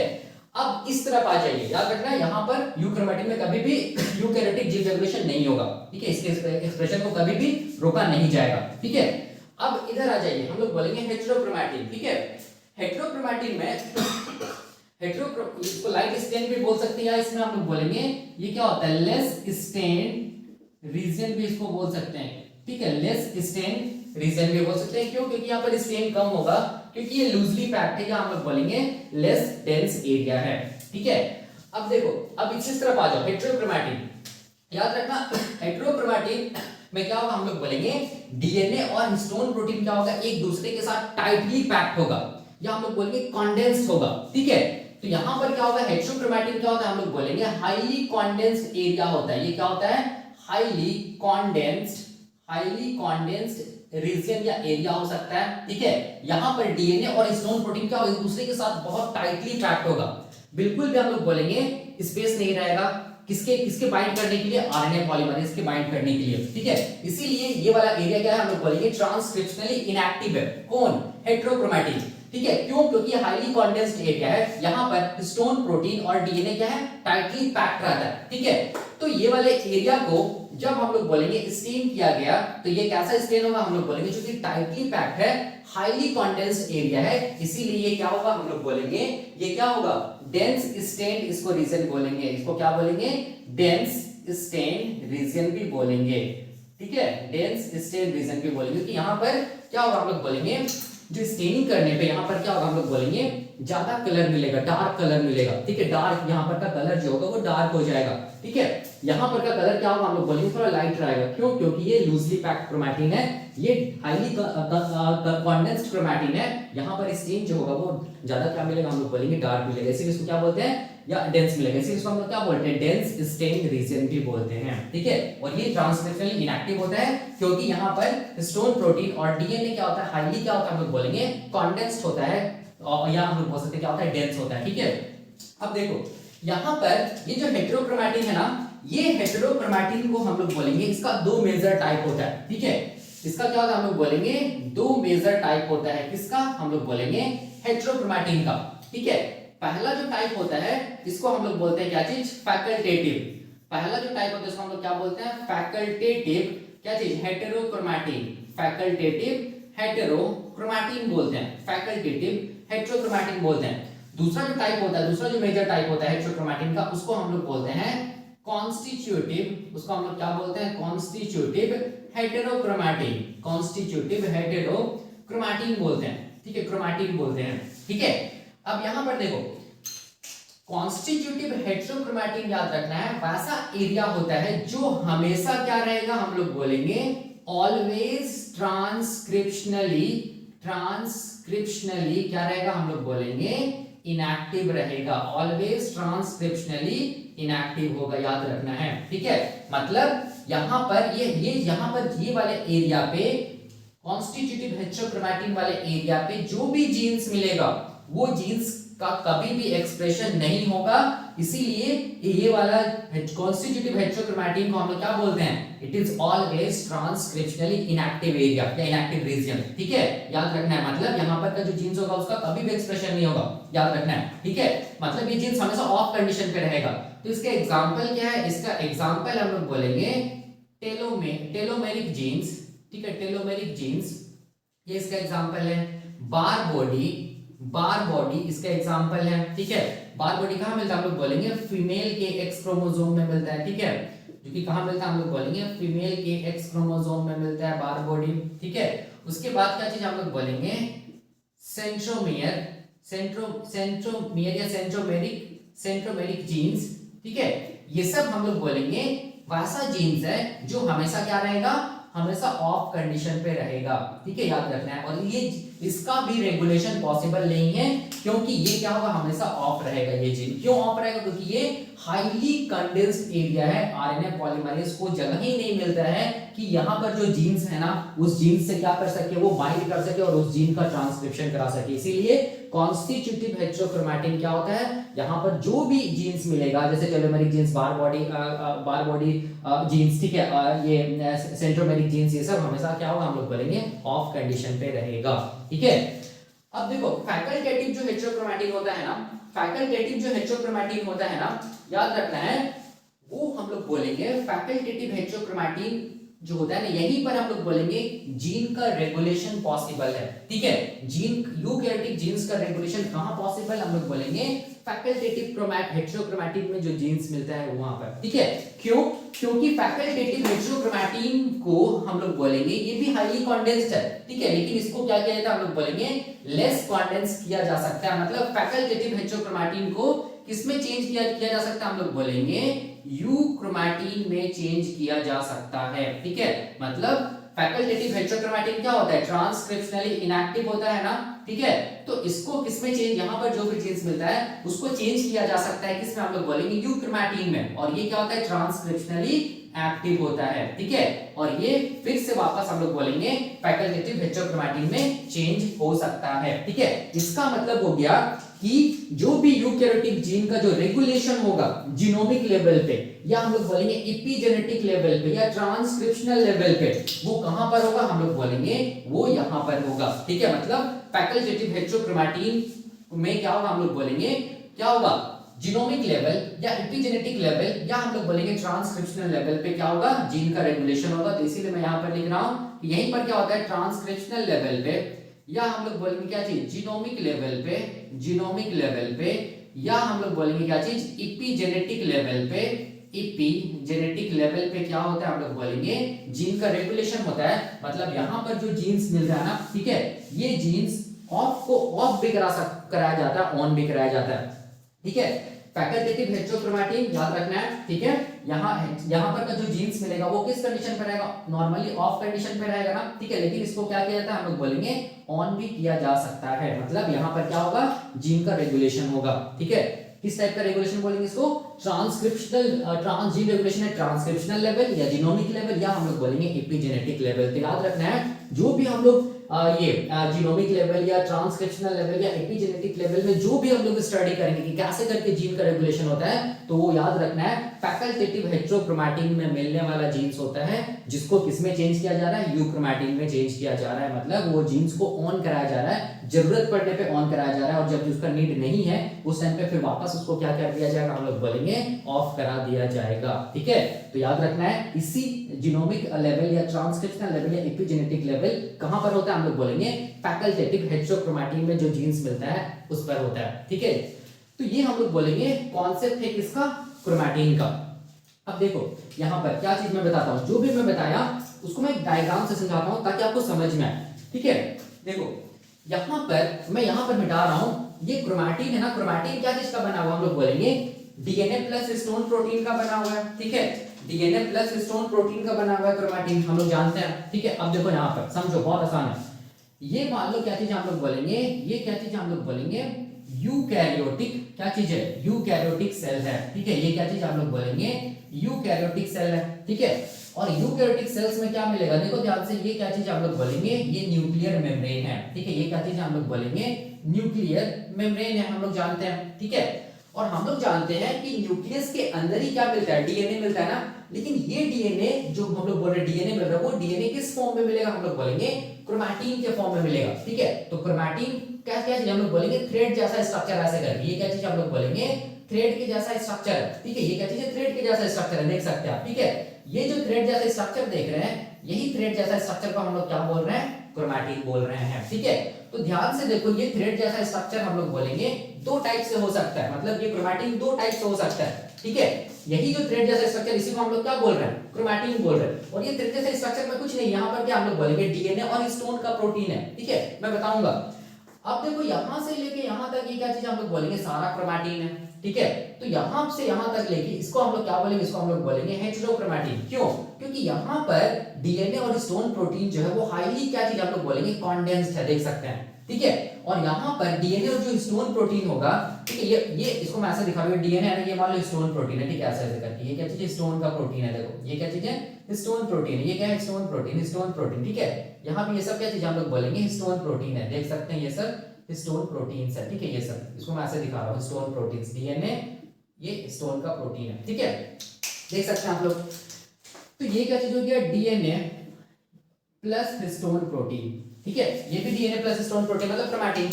तो ये जो क्रोमैटिन है ना, ये क्रोमैटिन देख सकते हैं न्यूक्लियस के अंदर है। और पहला क्या चीज हम लोग बोलेंगे, ये क्रोमैटिन हाईली क्या चीज है, क्या चीज हम लोग बोलेंगे, पैक्ड है, या हम लोग बोल सकते हैं क्या चीज हम लोग बोलेंगे, हाईली डेंस है, ठीक है, या हम लोग इसको बोल सकते हैं क्या चीज हाईली कॉन्डेंस्ड, ठीक है। तो ये हाईली कॉन्डेंस्ड वाला जो पार्ट होता है, क्रोमैटिन का जो पार्ट होता है ना, इसी को हम लोग क्या बोलते हैं, हेटेरोक्रोमैटिन बोलते हैं, याद रखना है। और यहाँ पर भी देखो, ये वाला जो पार्ट है ना, ये भी तो थ्रेड जैसा स्ट्रक्चर है ना, ये भी क्या चीज है, क्रोमैटिन है ना, लेकिन यहाँ पर ये क्या चीज है, लूजली कॉन्डेंस्ड है, या हम लोग बोलेंगे लूजली पैक्ड है, ठीक है। तो ये लूजली पैक्ड वाला जो क्रोमैटिन है, डीएनए हिस्टोन प्रोटीन, इसको हम लोग क्या बोलते हैं, इसको हम लोग बोलते हैं क्या चीज, यूक्रोमैटिन बोलते हैं, इसको हम लोग क्या बोलते हैं, यूक्रोमैटिन बोलते हैं, ठीक है। और यूक्रोमैटिन में कैसा जीन्स मिलता है, देखो ध्यान से, यूक्रोमैटिन्स में ये जो डीएनए जो थ्रेड जैसा स्ट्रक्चर जो दिख रहा है, जो डीएनए, उसमें कैसा जीन्स मिलेगा, ये सब जीन्स है, ठीक है। ये सब कैसा जीन्स हम लोग बोलेंगे, ये सब हाउस कीपिंग जीन्स है, जो हमेशा क्या रहेगा, ये सब क्या है, हाउस कीपिंग जीन्स है। ये क्या चीज हमेशा ऑन रहेगा, हमेशा एक्टिव रहेगा, और ये क्या करेगा, हमेशा अपने एक्सप्रेशन को करेगा। और यहाँ पर कभी भी हम लोग बोलेंगे जीन का रेगुलेशन नहीं होगा, ठीक है, याद रखना है, किसमें, यूक्रोमैटिन में। मतलब क्या चीज है, मतलब बताने का मतलब देखो, इसको थोड़ा सा मैं मैग्नीफाई करके दिखाऊंगा ना, यहाँ पर इसको दिखा रहा हूँ, ये वाला, किसको हम लोग बोलेंगे, यूक्रोमैटिन को, देखो यहाँ पर दिखा रहा हूँ। तो इसमें क्या होगा, डीएनए कैसे करके स्ट्रैंड होगा, ठीक है, ऐसे करके। अब यहाँ पर क्या होगा, हम लोग बोलेंगे क्या होगा, न्यूक्लियोसोम मिलेगा, ये सॉरी, ये हिस्टोन प्रोटीन है, ये वाला हिस्टोन प्रोटीन है, उसमें डीएनए ऐसे करके क्या होगा, रैप्ट होगा, ठीक है। उसके बाद फिर हम लोग बोलेंगे दूसरा जो हिस्टोन प्रोटीन होगा, वो क्या होगा, थोड़ा दूर प्रेजेंट होगा, ठीक है, उसमें फिर डीएनए ऐसे करके रैप्ट होगा। तीसरा जो हिस्टोन प्रोटीन होगा, वो थोड़ा और दूर प्रेजेंट होगा, ठीक है। तो यहाँ पर देखो ध्यान से, इसमें डीएनए ऐसे करके रैप्ट होगा, ठीक है। तो यहाँ पर देख सकते हैं एक इसको हम लोग बोलते हैं एक न्यूक्लियोसोम, ठीक है, ये दूसरा न्यूक्लियोसोम, ये तीसरा न्यूक्लियोसोम, ठीक है। तो यहाँ पर देख सकते हैं कि यहाँ पर ये जो न्यूक्लियोसोम है, दूसरा न्यूक्लियोसोम, तीसरा, ये सब क्या हम लोग बोलेंगे, या ये जो क्रोमैटिन है ना, ये क्या चीज हम लोग बोलेंगे, लूजली पैक्ड है, ठीक है। और यहाँ पर ये डीएनए के स्ट्रैंड में देख सकते हैं, ये सब क्या चीज हम लोग बोलेंगे, जीन्स है, ये सब क्या चीज है, जीन्स है। और ये जो जीन्स है ना, ये जीन्स क्या चीज हम लोग बोलेंगे, एक्सपोज्ड है। यहाँ पर हम लोग बोलेंगे आसानी से क्या होगा, आरएनए पॉलीमरेज आसानी से बाइंड करेगा, और ये जीन का क्या करेगा, कंटीन्यूअस एक्सप्रेशन कराएगा, क्योंकि ये जीन्स कैसा जीन्स है, हाउस कीपिंग जीन है, ठीक है, याद रखना, हाउस कीपिंग जीन्स है, ठीक है। और ये जो यूक्रोमैटिन वाला जो एरिया है ना, यहाँ जो जीन्स मिलता है ना, वो एक्सेसिबल होता है किसके लिए, आरएनए पॉलीमरेज के लिए। आरएनए पॉलीमरेज के पास आरएनए पॉलीमरेज आसानी से बाइंड कर सकता है, क्योंकि ये वाला जो क्रोमैटिन है, वो क्या चीज हम लोग बोलेंगे, लूजली पैक्ड है, ठीक है, देख सकते हैं। अब यहाँ पर आ जाओ, ये हेटेरोक्रोमैटिन वाले एरिया पे, हेटेरोक्रोमैटिन वाले एरिया पे देखो ध्यान से, ये हेटेरोक्रोमैटिन वाला एरिया भी क्या हाईली कॉन्डेंस्ड है ना, ठीक है। उसमें से एक पार्ट क्या होगा, देखो ध्यान से, ये कंप्लीटली कॉन्डेंस्ड रहेगा, और ये हमेशा कॉन्डेंस्ड ही रहेगा, ठीक है। तो ये कंप्लीटली कॉन्डेंस्ड वाला पार्ट है ना, ये वाला पार्ट को हम लोग क्या बोलेंगे, ये वाला पार्ट को हम लोग क्या बोलेंगे, कॉन्स्टिट्यूटिव हेटेरोक्रोमैटिन बोलेंगे, ये वाला कॉन्स्टिट्यूटिव हेटेरोक्रोमैटिन। और यहाँ पर जो भी जीन्स मिलेगा, ठीक है, वो जीन्स हमेशा ऑफ कंडीशन पे रहेगा, याद रखना, वो जीन्स हमेशा ऑफ कंडीशन पे रहेगा। क्यों? क्योंकि यहाँ पर इतना ज्यादा कॉन्डेंसेशन है कि आरएनए पॉलीमरेज के पास, आरएनए पॉलीमरेज मतलब बाइंड ही नहीं कर पाएगा यहाँ पर जो भी चीज। जैसे कि देखो, इसको मैं थोड़ा सा यहाँ मैग्नीफाई करके दिखाऊंगा ना, देखो ये वाला, ये डीएनए के स्ट्रैंड ऐसे करके, ठीक है, ऐसे करके दिखा रहा हूँ, ये दूसरा डीएनए के ऐसे करके, ठीक है, ये क्या चीज है, डीएनए के स्ट्रैंड है। यहाँ पर क्या चीज हम लोग बोलेंगे, ये डीएनए के स्ट्रैंड है, ये क्या चीज हम लोग बोलेंगे, स्टोन प्रोटीन है, ठीक है। फिर यहाँ पर तुरंत क्या चीज, दूसरा स्टोन प्रोटीन है, ये डीएनए के स्ट्रैंड है, देख सकते हैं आप, ठीक है। फिर हम लोग बोलेंगे यहाँ पर क्या चीज है, तीसरा स्टोन प्रोटीन है, ये क्या चीज है, डीएनए के स्ट्रैंड है। फिर चौथा स्टोन प्रोटीन है, ठीक है। तो यहाँ पर देख सकते हैं कितना ज्यादा क्या है, कंडेंसेशन है, ठीक है। मतलब यहाँ पर जो भी जीन्स होगा ना, वो जीन्स को आरएनए पॉलीमरेज एक्सेस नहीं कर पाएगा, एक्सेसिबल नहीं होगा वो जीन्स, और ये जीन्स कभी भी हम लोग बोलेंगे क्या नहीं होगा, एक्सप्रेस नहीं कर पाएगा, क्योंकि आरएनए पॉलीमरेज बाइंड ही नहीं करेगा, ट्रांसक्रिप्शन ही नहीं होगा, तो हम लोग बोलेंगे वो जीन्स क्या रहेगा, हमेशा ऑफ कंडीशन पे रहेगा, ठीक है। तो हमेशा ऑफ कंडीशन पे रहेगा, उस क्रोमैटिन को हम लोग बोलेंगे क्या चीज, कॉन्स्टिट्यूटिव हेटेरोक्रोमैटिन बोलेंगे। और याद रखना ये कॉन्स्टिट्यूटिव हेटेरोक्रोमैटिन का कभी भी रेगुलेशन नहीं होगा, क्यों, क्योंकि वो जीन हमेशा ऑफ रहेगा, हमेशा और यूक्रोमैटिन में मिलने वाला जो जीन्स है उसका भी रेगुलेशन कभी नहीं होगा, क्योंकि वो जीन्स हमेशा ऑन कंडीशन पे रहेगा, ठीक है, याद रखना है, ठीक है। अब देखो यहाँ पर ये वाला ये भी क्या चीज है, हेटेरोक्रोमैटिन है ना, यहाँ पर भी देखो हाईली कंडेंस्ड पार्ट है, ठीक है, किसका हम लोग बोलेंगे, क्रोमैटिन का, हेटेरोक्रोमैटिन का, ठीक है। तो ये जो कंडेंस्ड पार्ट है ना, ये वाला ये जो पार्ट है, ठीक है, ये पार्ट को हम लोग क्या बोलेंगे, ये पार्ट को हम लोग बोलेंगे फैकल्टेटिव हेटेरोक्रोमैटिन, ठीक है। और ये वाला पार्ट हम लोग बोलेंगे किसमें चेंज हो सकता है, यूक्रोमैटिन में चेंज हो सकता है। मतलब ये जो कंडेंस्ड पार्ट है इसको क्या कहते हैं हम लोग बोलेंगे हाईली पैक्ड, उसको क्या किया जाता है हम लोग बोलेंगे लूजली पैक किया जा सकता है। मतलब किसमें चेंज किया जा सकता है, किसमें चेंज किया जा सकता है, हम लोग बोलेंगे यूक्रोमैटिन में चेंज किया जा सकता है, ठीक है, ये वाला किसको, फैकल्टेटिव हेटेरोक्रोमैटिन को। और जब यूक्रोमैटिन में चेंज होगा तो यहाँ पर जो भी जीन्स मिलेगा ना, ठीक है, ये हेटेरोक्रोमैटिन में जो भी जीन्स मिलेगा ना, वो जीन्स को आसानी से आरएनए पॉलीमरेज एक्सेस कर पाएगा, और आसानी से क्या होगा, ट्रांसक्रिप्शन होगा, जब नीड पड़ेगा तब। फिर वापस हम लोग बोलेंगे ये वाला पार्ट फिर से क्या हो जाएगा, कंडेंस हो जाएगा, और किस फॉर्म में चला जाएगा, हम लोग बोलेंगे फैकल्टेटिव हेटेरोक्रोमैटिन में चला जाएगा। जो ये वाला पार्ट है देख सकते हैं, फैकल्टेटिव हेटेरोक्रोमैटिन, ठीक है, ये फैकल्टेटिव हेटेरोक्रोमैटिन है, जरूरत पड़ेगा तब यहाँ पर क्या होगा, ये जो जीन्स उसको ऑन किया जाएगा, मतलब ये वाला पार्ट को किसमें चेंज किया जाएगा, फैकल्टेटिव हेटेरोक्रोमैटिन को यूक्रोमैटिन में चेंज किया जाएगा, जीन का एक्सप्रेशन होगा, और जब नहीं नीड पड़ेगा तो वापस हम लोग बोलेंगे ये फैकल्टेटिव हेटेरोक्रोमैटिन में चेंज कर दिया जाएगा, किसको, जो भी वापस फैकल्टेटिव हेटेरोक्रोमैटिन यूक्रोमैटिन में आता तो वापस किसमें चला जाएगा, फैकल्टेटिव हेटेरोक्रोमैटिन में चला जाएगा। मतलब जीन का जो रेगुलेशन होगा, जीन का जो ऑन ऑफ कंडीशन आएगा, वो किस कंडीशन पे आएगा, हम लोग बोलेंगे फैकल्टेटिव हेटेरोक्रोमैटिन वाली कंडीशन में ही आएगा। मतलब ये रेगुलेशन यूकैरियोटिक जीन का जो रेगुलेशन होगा ट्रांसक्रिप्शनल लेवल पे, जीनोमिक लेवल पे या एपिजेनेटिक लेवल पे, वो किस पार्ट पे होगा, हम लोग बोलेंगे फैकल्टेटिव हेटेरोक्रोमैटिन वाले पार्ट पे होगा। यही मैंने यहाँ पर लिखा है और यही यहाँ पर मैंने बताया, ठीक है। अगर कोई पूछेगा कि इनएक्टिव क्यों होता है फैकल्टेटिव हेटेरोक्रोमैटिन, तो क्या बोलना है, क्यों, क्योंकि वहां पर जो ये डीएनए हिस्टोन प्रोटीन जो होता है वो वो टाइटली पैक्ड होता है, ठीक है, और टाइटली पैक होने के कारण डीएनए में जो जीन्स है ना, वो जीन्स को आरएनए पॉलीमरेज एक्सेस नहीं कर पाता है, उस जीन तक वो जीन से नहीं बाइंड कर पाता है आरएनए पॉलीमरेज, इसीलिए क्या होता है, हम लोग बोलेंगे फैकल्टेटिव हेटेरोक्रोमैटिन क्या होता है, हम लोग बोलेंगे इनएक्टिव होता है। लेकिन जब जरूरत पड़ेगा तो उस टाइम पे फैकल्टेटिव हेटेरोक्रोमैटिन में क्या होगा, हम लोग बोलेंगे जीन का रेगुलेशन होगा, किस लेवल पे, इस लेवल पे, और वो जीन्स क्या हो सकता है, हम लोग बोलेंगे ऑन भी हो सकता है। मतलब जीन क्या कर सकता है, अपने आप को एक्सप्रेस भी कर सकता है, मतलब यूक्रोमैटिन में चेंज हो सकता है फैकल्टेटिव हेटेरोक्रोमैटिन, ठीक है। तो यही इसका कॉन्सेप्ट है, ठीक है ना। तो अब देखो ये तो था क्रोमैटिन का कॉन्सेप्ट। तो हम लोगों को जो भी पढ़ना है वो किस लेवल पे, ट्रांसक्रिप्शनल लेवल पे जो हम लोग पढ़ रहे हैं, जीनोमिक लेवल पे, एपिजेनेटिक लेवल पे, तो वो इसी लेवल पे है, ठीक है। फैकल्टेटिव हेटेरोक्रोमैटिन को यूक्रोमैटिन में चेंज किया जाएगा नीड पड़ने पे, और वापस जब नीड नहीं है तो यूक्रोमैटिन को फिर से फैकल्टेटिव हेटेरोक्रोमैटिन में चेंज कर दिया जाएगा, ठीक है। अब देखो यहाँ पर ये था, ये कॉन्सेप्ट था हम लोग बोलेंगे क्रोमैटिन का, ठीक है।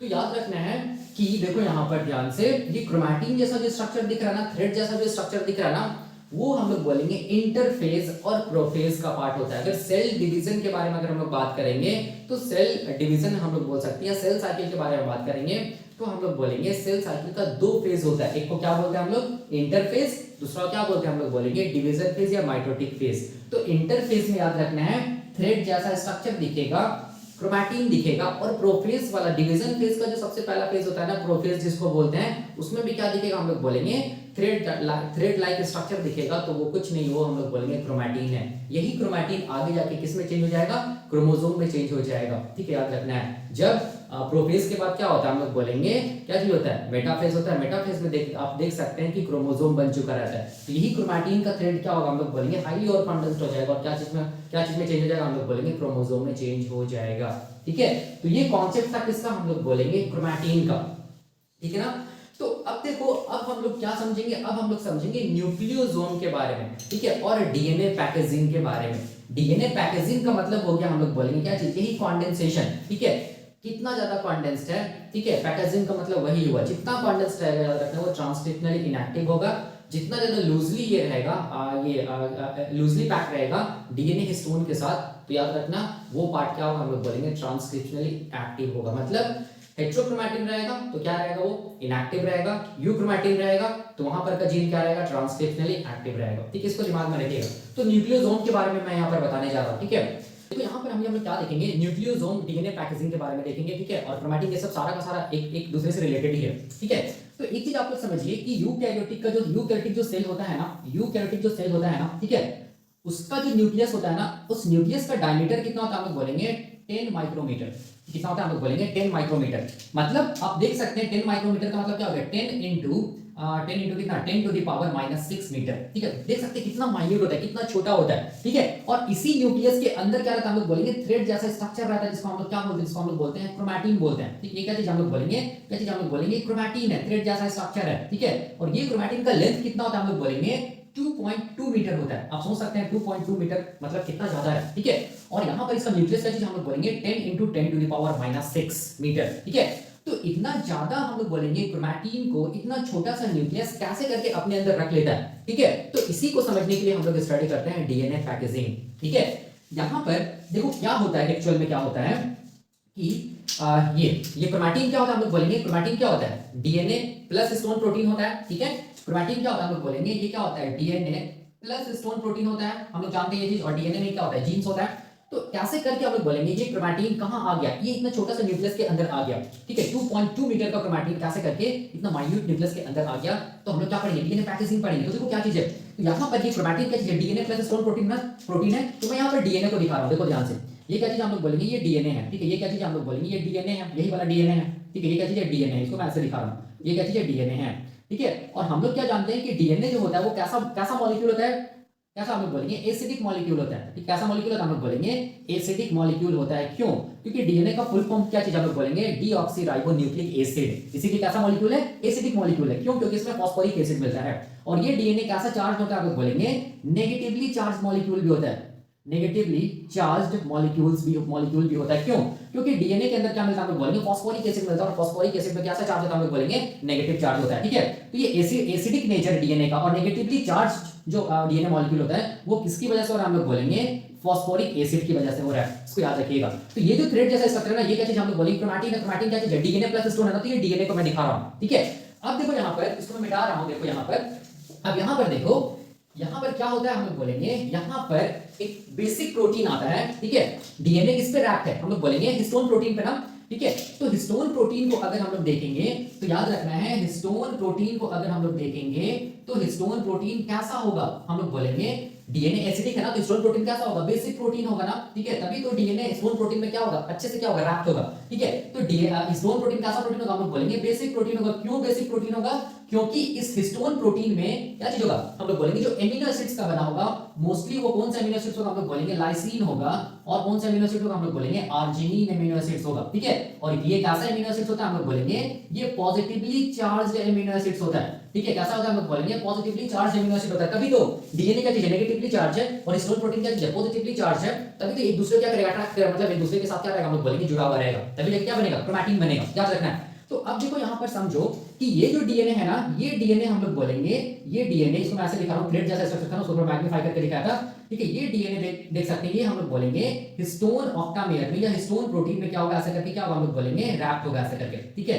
ये क्या चीज हम लोग बोलेंगे, हिस्टोन प्रोटीन है, ये हिस्टोन प्रोटीन है, और ये क्या चीज है, डीएनए है, डीएनए का स्ट्रैंड है। ठीक है, तो ये जो हिस्टोन प्रोटीन है ना, ये हिस्टोन प्रोटीन में जो भी एमिनो एसिड्स होगा वो मोस्टली कैसा एमिनो एसिड्स होगा, हम लोग बोलेंगे क्या, कैसा एमिनो एसिड्स होगा, बेसिक एमिनो एसिड्स होगा, या पॉजिटिवली चार्ज एमिनो एसिड होगा, जिसमें से एक आता है क्या, लाइसिन, और हम लोग बोलेंगे आर्जिनिन। इसका मतलब हिस्टोन प्रोटीन कैसा रिच रहेगा, लाइसिन आर्जिनिन रिच प्रोटीन होगा। क्यों, क्योंकि हिस्टोन प्रोटीन बेसिक प्रोटीन होता है, और लाइसिन आर्जिनिन कैसा एमिनो एसिड होता है, बेसिक एमिनो एसिड होता है, और पॉजिटिवली चार्ज एमिनो एसिड्स भी होता है।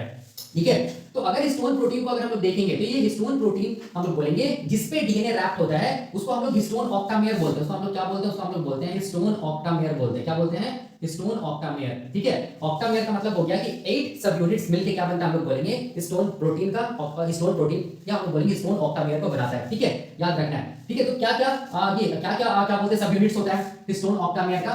तो याद रखना है, देखो ध्यान से, हम लोग बोलते हैं कि सबसे पहला जो ये होता है हिस्टोन प्रोटीन या हिस्टोन ऑक्टामेयर, वो बना होता है ये हिस्टोन 2A। ठीक है, उसके बाद हम लोग बोलेंगे हिस्टोन 2b, उसके बाद हम लोग बोलेंगे हिस्टोन 3, उसके बाद हम लोग बोलेंगे क्या चीज, हिस्टोन 4। ठीक है, सबका 2-2 सब यूनिट होता है, मतलब हिस्टोन 2a को हम लोग 2 into 2 कर दे रहे हैं, into 2 कर दे रहे हैं, into 2 कर दे रहे हैं, तो कितना होगा हम लोग बोलेंगे, कितना होगा टोटल 8 सब यूनिट्स होगा, 2 + 2 + 2 + 2, टोटल क्या होगा 8 सब यूनिट्स। तो इसी को हम लोग बोलते हैं हिस्टोन ऑक्टामेयर या हिस्टोन प्रोटीन, इसको हम लोग क्या बोलेंगे, हिस्टोन ऑक्टामेयर बोलेंगे। ठीक है, उसी को मैं यहाँ पर देखो ऐसे करके दिखा दे रहा हूँ, ऐसे करके दिखा दे रहा हूँ। ठीक है, ये क्या चीज हिस्टोन प्रोटीन है। ठीक है, देख सकते हैं ये वाला हम लोग बोलेंगे पहला सब यूनिट है, ये दूसरा सब यूनिट है, ये तीसरा, और ये क्या चीज हम लोग बोलेंगे चौथा सब यूनिट है। ठीक है, पहला सब यूनिट मान लो हिस्टोन 2a है, दूसरा सब यूनिट क्या चीज हिस्टोन 2b है, तीसरा सब यूनिट क्या चीज हिस्टोन 3 है, और चौथा सब यूनिट क्या चीज हिस्टोन 4 है। ठीक है, हिस्टोन 2a के पीछे भी तो होगा एक सब यूनिट ना, ऐसे करके इसको मैं दिखा रहा हूं। ठीक है, क्योंकि हिस्टोन 2a हिस्टोन 2b के पीछे इस तरफ पीछे तरफ होगा, जिसको मैं नहीं दिखा पा रहा हूं इसलिए ऐसे दिखा रहा हूं। 2b हिस्टोन 4 इसके पीछे तरफ, जिसको हम लोग क्या बोल रहे हैं H4, और हिस्टोन 3 इसको हम लोग क्या बोल रहे हैं H3। देख सकते हैं ये भी 2 सब यूनिट है, ये भी 2 सब यूनिट, ये भी 2 सब यूनिट, ये भी 2 सब यूनिट, तो कितना हुआ 1 2 3 4 5 6 7 8 8 से क्या हम लोग बोलेंगे ऑक्टामेयर। ठीक है, इसको हम लोग क्या बोलेंगे हिस्टोन ऑक्टामेयर बोलेंगे, याद रखना है। ठीक है, और एक हम लोग बोलेंगे H1 भी होता है। ठीक है, H1 हिस्टोन भी होता है। ठीक है, याद रखना है। लेकिन ये जो H1 हिस्टोन होता है ना, ये हिस्टोन ऑक्टामेयर का पार्ट नहीं होता, ये कहां पर रहता है ये मैं बताऊंगा अभी। ठीक है, तो ये क्या चीज हम लोग बोलेंगे हिस्टोन ऑक्टामेयर है। ठीक है, फिर ये देखो ये डीएनए का स्ट्रैंड, ये फिर ये डीएनए का स्ट्रैंड देखो, फिर से हम लोग बोलेंगे दूसरा जो हिस्टोन ऑक्टामेयर है उस पे क्या होगा हम लोग बोलेंगे, क्या होगा ऐसे करके रैप्ट होगा। ठीक है, ऐसे करके रैप्ट होगा। ये क्यों हो रहा है, क्योंकि यहाँ पर डीएनए क्या हम लोग बोलेंगे नेगेटिवली चार्ज है, और ये हिस्टोन प्रोटीन क्या हम लोग बोलेंगे पॉजिटिवली चार्ज है, तो दोनों नेगेटिव और पॉजिटिव में क्या इंटरेक्शन हो रहा है, इसकी वजह से हम लोग बोलेंगे डीएनए क्या और हिस्टोन के चारों तरफ क्या हो रहा है हम लोग बोलेंगे रैप्ट हो रहा है। ठीक है, तो ये उसी तरह देखो ध्यान से, उसी तरह फिर यहाँ पर ऐसे करके हम लोग बोलेंगे, ऐसे करके ये क्या चीज हम लोग बोलेंगे डीएनए है। ठीक है, ये क्या चीज है हिस्टोन प्रोटीन है। ठीक है, फिर से हम लोग बोलेंगे इस पे क्या होगा हम लोग बोलेंगे ऐसे करके रैप्ट होगा। ठीक है, ये क्या चीज हम लोग बोलेंगे डीएनए। ऐसा करते करते देखो ध्यान से याद कीजिए, वो जो क्रोमैटिन था ना, क्या चीज, ये जो क्रोमैटिन था, देखो यहाँ पर ये सेल था और ये क्या चीज है यूकैरियोटिक सेल्स, ये न्यूक्लियस है, उसमें ऐसे ऐसे करके क्रोमैटिन था ना, तो ये क्रोमैटिन को अगर हम लोग मैग्नीफाई करके देखेंगे तो डीएनए प्लस हिस्टोन प्रोटीन है, तो डीएनए है और ये हिस्टोन प्रोटीन है। ठीक है, ये ऐसे करके इसका अरेंजमेंट होता है। ठीक है, और पैकेजिंग का मतलब ये हो रहा है कि हम लोग बोलेंगे देखो ध्यान से, यहाँ पर क्या होता है, इसको हम लोग ऐसे करके दिखा सकते हैं ना, ऐसे करके। ठीक है, अब इसको हम लोग ऐसे दिखा सकते हैं, ऐसे करके दिखा सकते हैं, ऐसे करके। ठीक है, ऐसे करके दिखा सकते हैं, ऐसे करके दिखा सकते हैं, देखो ध्यान से। ठीक है, तो ये क्या हो रहा है देखो ध्यान से, ये क्या चीज हम लोग बोलेंगे एक तरह से क्या हो रहा है हम लोग बोलेंगे, इसको हम लोग क्या बोल सकते हैं बीट्स ऑफ क्या चीज हम लोग बोलेंगे स्ट्रिंग। ठीक है, मतलब मोतियों की माला। ठीक है, वैसा दिखेगा, तो इसी को हम लोग क्या बोलते हैं, इसी को हम लोग क्या बोलते हैं क्रोमैटिन बोलते हैं। ठीक है, इसी को हम लोग क्या बोलते हैं क्रोमैटिन बोलते हैं। तो ये हिस्टोन ऑक्टामेयर है और ये सब क्या हम लोग बोलेंगे डीएनए स्ट्रैंड है। ठीक है, बीट्स ऑफ स्ट्रिंग जिसको हम लोग क्रोमैटिन बोलते हैं, याद रखना है। और यही यहाँ जो न्यूक्लियस के अंदर जो क्रोमैटिन है ना, देखो ध्यान से, इसका लेंथ कितना है 2.2 मीटर। ठीक है, तो ये ऐसे करके दिखेगा। अब यहाँ पर देखो, यहाँ पर याद रखना है, ये जो हिस्टोन ऑक्टामेयर है ना, ये हिस्टोन ऑक्टामेयर में कितना ये जो हिस्टोन ऑक्टामेयर है ना, ये हिस्टोन ऑक्टामेयर के चारों तरफ क्या चीज हम लोग बोलेंगे डीएनए के रैप है ना। ठीक है, तो ये कंप्लीट स्ट्रक्चर को हम लोग क्या बोलते हैं, इसको हम लोग बोलते हैं न्यूक्लियोसोम बोलते हैं, याद रखना है। ठीक है, तो न्यूक्लियोसोम में क्या आएगा, सिंपल न्यूक्लियोसोम में हिस्टोन आएगा प्लस क्या चीज हम लोग बोलेंगे, सॉरी डीएनए आएगा प्लस क्या चीज आएगा हिस्टोन ऑक्टामेयर आएगा, देख सकते हैं आप। ठीक है, और याद रखना है एक न्यूक्लियोसोम में कितना बेस पेयर होगा, तो याद रखना है 200 क्या होगा बेस पेयर प्रेजेंट होगा, हम लोग बोलेंगे पर न्यूक्लियोसोम। एक न्यूक्लियोसोम में कितना बेस पेयर होगा, हम लोग बोलेंगे 200 बेस पेयर प्रेजेंट होगा। मतलब एक न्यूक्लियोसोम में ये जो डीएनए का स्ट्रैंड है ना, ठीक है, इसके पास कितना बेस पेयर होगा, हम लोग बोलेंगे 200 बेस पेयर प्रेजेंट होगा। ठीक है, तो अब देखो, अब यहाँ पर देखो ध्यान से। अच्छा, एक चीज देखो, यहाँ पर डीएनए हिस्टोन के चारों तरफ क्यों रैप्ड है, इसीलिए क्योंकि डीएनए कैसा मॉलिक्यूल है, एसिडिक या नेगेटिवली चार्ज, और हिस्टोन प्रोटीन या हिस्टोन ऑक्टामेयर कैसा है, हम लोग बोलेंगे पॉजिटिवली चार्ज, या हिस्टोन ऑक्टामेयर कंटेन्स क्या है पॉजिटिवली चार्ज एमिनो एसिड, मतलब लाइसिन और आर्जिनिन, इसीलिए हम लोग बोलेंगे नेगेटिव और पॉजिटिव एक दूसरे को क्या अट्रैक्ट किया है, जिसकी वजह से हम लोग बोलेंगे डीएनए हिस्टोन के चारों तरफ क्या चीज है, हम लोग बोलेंगे रैप है। ठीक है, तो अब देखो ये इसी तरह से ना, ये आगे जाके इसको हम लोग ऐसे करके बना सकते हैं ना, देखो ध्यान से, ये कैसे दिखेगा बीट्स ऑफ स्ट्रिंग बोल सकते हैं। ठीक है, मतलब माला के जैसा दिखेगा, मोती का जो माला होता है उसके जैसा। ठीक है, अब इसके बाद देखो ध्यान से, इसके बाद क्या होगा हम लोग बोलेंगे, इसके बाद ये क्या बोलते हैं, एक प्रोटीन होता है जिसको हम लोग बोलते हैं न्यूक्लियोप्लाज्मिन। ठीक है, एक प्रोटीन होता है जिसको हम लोग क्या बोलते हैं न्यूक्लियोप्लाज्मिन बोलते हैं, क्या बोलते हैं न्यूक्लियोप्लाज्मिन प्रोटीन बोलते हैं। ठीक है, ये न्यूक्लियोप्लाज्मिन प्रोटीन, तो ये क्या होगा ऐसे करके हम लोग बोलेंगे, ऐसे करके रैप्ट हो जाएगा, कौन हम लोग बोलेंगे ये क्रोमैटिन फाइबर ऐसे करके। ठीक है, रैप्ट हो जाएगा। तो अब ये न्यूक्लियोप्लाज्मिन क्या करेगा, ये जो क्रोमैटिन फाइबर इसको और हाईली कॉइल कर देगा ऐसे करके। ठीक है, ये क्या करेगा और कॉइलिंग कर देगा। ठीक है, ऐसे करके ये सब क्या हम लोग बोलेंगे, ये सब क्या हम लोग बोलेंगे न्यूक्लियोसोम से, ये सब क्या है न्यूक्लियोसोम से, न्यूक्लियोसोम्स भी बोल सकते हैं इसको हम, एक न्यूक्लियोसोम दूसरा न्यूक्लियोसोम। ठीक है, और कॉइल कर देगा।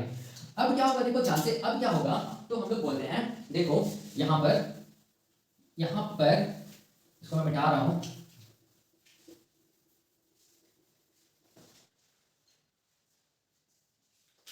देखो अब क्या होगा, अब हम लोग बोलेंगे कि जो क्रोमोसोम होता है ना, ठीक है, क्रोमोसोम जो होता है ऐसे करके, ठीक है, क्या चीज हम लोग बोलेंगे, क्रोमोसोम है ये, ठीक है, ये क्या चीज हम लोग बोलेंगे, क्रोमोसोम है ऐसे करके, ठीक है। इस क्रोमोसोम में क्या मिलेगा, हम लोग बोलेंगे एक प्रोटीन मिलेगा, इसको मैं ऐसे दिखा रहा हूँ, ठीक है, ये क्या चीज हम लोग बोलेंगे, प्रोटीन है, ठीक है, ये क्या चीज है, प्रोटीन है, ये क्या चीज है, प्रोटीन है। इस प्रोटीन को हम लोग बोलते हैं नॉन हिस्टोन क्रोमोसोमल प्रोटीन।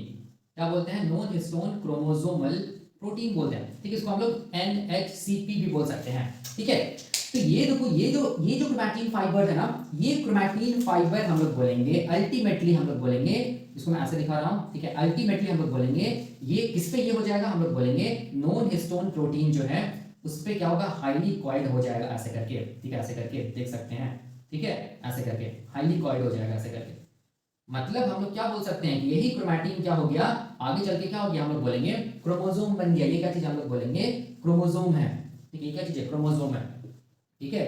और ये क्या चीज है, क्रोमैटिन फाइबर है, ये क्रोमैटिन फाइबर है, मतलब न्यूक्लियोसोम है, देख सकते हैं न्यूक्लियोसोम है सब, ठीक है।